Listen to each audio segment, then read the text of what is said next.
ونتوكل عليه ونعوذ بالله من شرور أنفسنا ومن سيئات أعمالنا من يهده الله فلا مضل له ومن يضلله فلا هادي له وأشهد أن لا إله إلا الله وحده لا شريك له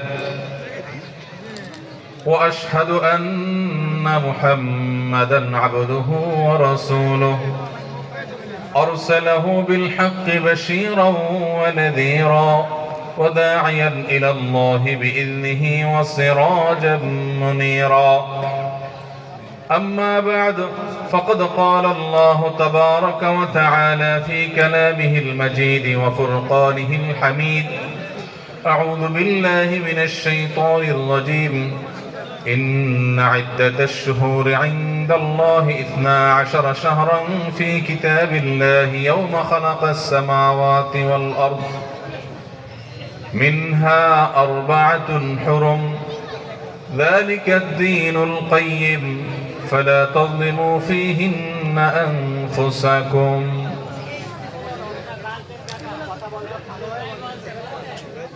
যশোর জেলার উপশহরের এ ব্লক মসজিদ ও মাদ্রাসা পরিচালনা কমিটি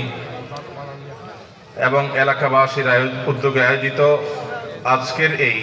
৪৭তম ওয়াজ মাহফিলের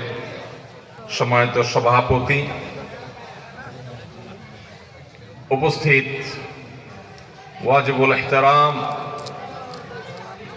সম্মানিত উলামায়ে কেরাম, অত্র এলাকার মান্যগণ্য ব্যক্তিবর্গ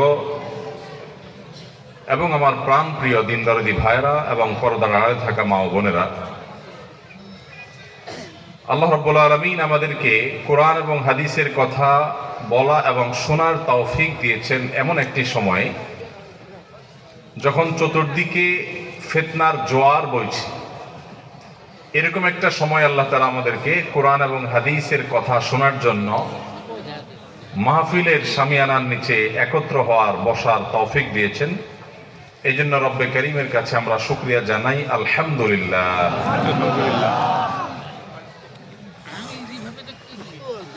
সম্মানিত ভাইরা, আমি মূল বক্তব্যে প্রবেশের আগে দু একটি কথা বলতে চাই,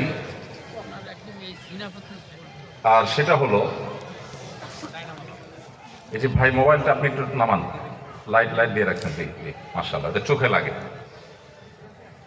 অনেকে মোবাইল ধরে রাখছেন। ওয়াজ কি আপনাদের শোনা দরকার না মোবাইলের শোনা দরকার? যাদের